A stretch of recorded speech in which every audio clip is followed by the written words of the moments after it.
નમસ્કાર મિત્રો, મારી ઉંમર 29 વર્ષની છે। ભલે મારી ઉંમર 29 વર્ષની હોય પણ હું હજી આજે પણ ઘણી જવાન અને ખૂબસૂરત દેખાઉં છું। મારા લાંબા સીધા વાળ છે, ઊંડી કાળી આંખો છે અને મારું શરીર પાતળું। મારા લગ્ન એક ગામના યુવક સાથે થયા હતા। મારા પતિ દેખાવમાં સુંદર હતા અને મને ખૂબ પ્રેમ કરતા હતા। તે મારી દરેક જરૂરિયાતનું ખ્યાલ રાખતા હતા, પણ એક વખત તે ખૂબ બીમાર પડ્યા અને તેનું અવસાન થઈ ગયું। અમારે કોઈ બાળક ન હતું, એટલે હું માત્ર 25 વર્ષની ઉંમરે જ વિધવા બની ગઈ। પતિના મૃત્યુ મારા માટે ખૂબ મોટું દુઃખ હતું। મારો કોઈ ખાસ સહારો ન હતો। પતિના જવાથી હું થોડો સમય માટે સસરાના ઘરે ગઈ હતી, પણ ત્યાં બોજ બનીને રહેવું મને ઠીક ન લાગ્યું, એટલે હું મારા પિયર આવી ગઈ। મેં ખેતરમાં મજૂરી કરીને જીવન ચલાવવાનું શરૂ કર્યું। આમ જ હું એક ખેડૂતના ખેતરમાં કામ કરવા જતી હતી, ત્યાં જ એવું બન્યું કે મારી આખી જિંદગી બદલાઈ ગઈ। જે ખેતરમાં હું કામ કરતી ત્યાં એક નવો યુવાન કામ કરવા આવ્યો હતો। તેઓ આ વિસ્તારમાં નવો રહેતો હતો। તે લગભગ મારી જ ઉંમરનો અથવા મારીથી 1-2 વર્ષ મોટો હશે। તે ખૂબ જ સુંદર, લાંબો, ગોળ શરીરવાળો હતો, પણ તેને ભણતર વધુ નહોતું, એટલે તે પણ ખેતરમાં મજૂરી કરતો હતો। તેના માતા પિતા ઘણા દૂર તેમના ગામમાં રહેતા હતા। ઘરની હાલત ખૂબ જ ખરાબ હતી, એટલે તે અહીંયા મજૂરી કરવા આવ્યો હતો। જ્યારે હું ખેતરમાં જતી તો અમે બંને એકબીજાની જગ્યાએ કામ કરતા। ધીમે ધીમે અમારી ઓળખાણ વધવા લાગી। મને ખેતરમાં નીંદણનું કાઢવાનું કામ મળ્યું હતું અને તેને ખેતરમાં પાણી પાવાનું। તે જુવારના પાણી આપતો અને ક્યારેક બધા સાથે ઘાસ પણ કાપતો। કામ કરતી વખતે તે અવારનવાર મને ચોરી છુપીને જોતો। હું પણ ક્યારેક તેની તરફ જોઈ લેતી। ધીમે ધીમે અમારી વચ્ચે નજીક કોઈ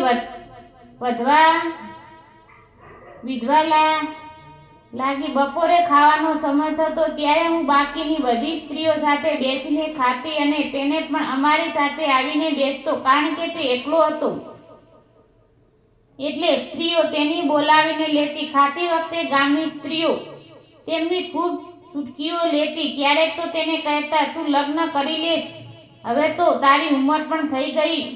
કોઈ છોકરી જોઈને મને હસતા હસતા કહેતી, જો અમારી આ છોકરી એટલી સુંદર છે, પ્રસન્ન આવે તો કોઈ દે, પણ તે હસીને વાત બદલી નાખતો કે તે હું કહું ઘરની હાલત ખૂબ ખરાબ છે અને જાણી જોઈને વિષય ટાળી દેતો। પણ સ્ત્રીઓ જાણી જોઈને તેને ખડખડાતી, ક્યારેક તો શરમાઈને હસતી દેતી અને વાત ત્યાં જ પૂરી કરી દેતો। આમ જ અમારી નજરોની ભાષા ચાલવા લાગી। એક દિવસ એવું થયું કે બાકીની સ્ત્રીઓ આવી નહોતી। હું એકલી જ ખેતરમાં નીંદમણ કાઢવા આવી હતી। બાકીની સ્ત્રીઓ નાના માલિકના ખેતરમાં ગઈ હતી અને તે પણ પાસેના ખેતરમાં પાણી પાઈ રહ્યો હતો। સવારની બંને પોતપોતાના કામમાં વ્યસ્ત હતા। બપોર થઈ ગઈ હતી। તે દિવસે બાકીની સ્ત્રીઓ નહોતી આવી, માત્ર હું અને તે જ હતો। હું એક ઝાડ નીચે બેસી ગઈ ખાવા માટે। ત્યાં પોતાનું પણ પાણી પાવાનું કામ પૂરું કરીને ખાવા માટે આવ્યો। અમે બંને આમને સામને બેઠા। થોડી ઘણી વાતચીત શરૂ થઈ। તે બોલ્યો, આજે સ્ત્રીઓ આવી નથી લાગી, કદાચ બીજા ખેતરમાં ગઈ હશે, કાલે આવશે। મેં મારા ડબ્બામાંથી રોટલી અને શાક તેને આપવામાં હાથ લંબાવ્યો, ત્યાં તેની હાથનો હળવો સ્પર્શ મારા હાથને થયો અને આખા શરીરમાં સહન દોડી ગઈ। યુવાન મારી તરફ જોયું અને તેની તરફ। અમે બંને હળવેથી મુસ્કરાયા। પછી તેણે મને પૂછ્યું, તારી માંગમાં સિંદૂર નથી તો શું તમે વિધવા છો? તેની આ વાત મને ખૂબ અંદર સુધી રડી ગઈ। ભલે તેણે કોઈ ખોટું નથી પૂછ્યું, પણ મેં મારા પતિની યાદ આવી ગઈ અને મેં તેને કહેવા માંડ્યું, આ કેટલાક વર્ષો પહેલા મારા લગ્ન થયા હતા। લગ્નને 4-5 વર્ષમાં મારા પતિનું અવસાન થઈ ગયું। ત્યારથી હું એકલી જ રહું છું। મારા આગળ પાછળ કોઈ નથી। મારા માતા પિતા છે, પણ હું તેમના ઘરે ખૂબ ઓછી જાઉં છું। ત્યારે તેણે પૂછ્યું, તમે બીજા લગ્ન કેમ નથી કર્યા? મેં કહ્યું, મારી સ્થિતિ પણ તમારી જેવી જ છે। પહેલેથી જ લગ્ન થઈ ગયા હતા અને વિધવા સાથે કોણ લગ્ન કરે? આટલું કહીને હું ચૂપ થઈ ગઈ, કારણ કે આસપાસ કોઈ ન હતું. અમારી વચ્ચે એક અલગ જ આકર્ષણ પેદા થવા લાગ્યું. તે મારી તરફ ખૂબ ધ્યાનથી જોઈ રહ્યો હતો. હું તેની તરફ જોવાનું ટાળી રહી હતી. વાતો કરતા કરતા અમારું ખાવાનું પૂરું થઈ ગયું. પછી અમે 10-15 મિનિટ ત્યાં જ ઝાડ નીચે આરામ કરી રહ્યા હતા. મેં ખાતરથી થેલીઓને વાળીને તકીઓ બનાવ્યો અને સૂઈ ગઈ.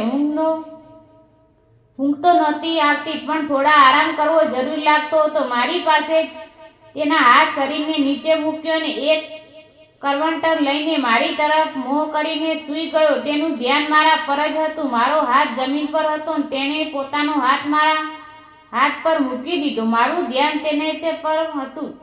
કદાચ મને તે પસંદ હતો. ત્યારે તેણે પહેલું પગલું ભર્યું. પછી મેં પણ તેના હાથ પોતાના હાથમાં લઈ લીધો. તે હસતો હસતો મારી તરફ જોઈ રહ્યો હતો. હું પણ કરવટર લઈને તેની તરફ વળી. હવે અમારે નજારો એકબીજાને શરમાઈ ગઈ હતી. અમે બંને ધીમે ધીમે એકબીજાની તરફ ઝૂકવા લાગ્યા અને ત્યારે અચાનક એક ટુ વ્હીલનો અવાજ આવ્યો. કદાચ માલિક આવી રહ્યા હતા. અમે બંને તરફ ઊભા થઈ ગયા. થોડી વારમાં માલિકની ગાડી આવી ગઈ. માલિક બોલ્યો, તું એક જ આવી છે, બાકીની સ્ત્રીઓ ક્યાં છે? મેં કહ્યું, બાકીની સ્ત્રીઓ નાના માલિકના ઘરે ગઈ છે અને કાલેથી આવશે. તેણે છોકરાને ગાડીમાં બેસાડ્યો અને કોઈ કામ માટે પોતાના સાથે લઈ ગયા. ગાડીમાં બેસતી વખતે તે મારી તરફ જોઈ રહ્યો હતો. તેનો ચહેરા પર મુસ્કાન હતી, પણ ત્યાંથી દૂર જવાનું હળવું દુઃખ પણ ઝલકતું હતું. મને તે દિવસથી જ થયું કે મારી યાદોમાં ઉડે સુધી બેસી ગયો છે. તે રાતે મને બિલકુલ ઊંઘ ન આવી. હું આખી રાત તેના વિશે જ વિચારતી રહી અને હું તેના પ્રેમમાં પૂરેપૂરી ડૂબી ગઈ હતી. તેનો ચહેરો વારંવાર યાદ આવવા લાગ્યો હતો. બીજા દિવસે અમે બંને એકબીજાને વધુ સમજ્યા અને રવિવારે સાથે બજારમાં ગયા. હાથમાં હાથ પકડીને ચાલ્યા. એકબીજાને ખાવા બોલાવ્યા. ઘરે સાથે ખાધું અને પ્રેમ કર્યા અને ખાખરે ગામના મંદિરમાં લગ્ન કરી લીધા. લગ્નના ગામની બધી સ્ત્રીઓ, ખેતરમાં માલિક પણ હાજર હતા. સૌને આ વાત નવી લાગી, કારણ કે અમે બંને ક્યારેક વધુ વાત નહોતા કરતા અને કોઈને ખ્યાલ પણ નહોતો. એક આરામ લગ્ન એક સૌને અમારી ખૂબ જ સહારાનો કરી. ખાસ કરીને છોકરાઓની તારીફ થઈ, કારણ કે તે અવિવાહિત હતો અને છતાં એક વિધવાને પ્રેમ કરી સ્વીકારી લીધી, જે એની મહાનતા અમાનતેને મારી ખૂબ દેખભાળ કરવા માંડી. અમે બંને હજુ પણ માલિકના ખેતરમાં કામ કરતા હતા. ધીમે ધીમે અમે પૈસા જમા કર્યા અને તેમની 1 એકર જમીન ખરીદી લીધી. હવે અમે બંને પોતાના ખેતરમાં કામ કરીએ છીએ. બીજાના ખેતરમાં કામ કરવાની જરૂર નથી રહી. અમે બંને ખૂબ સુખી છીએ. ધન્યવાદ મિત્રો.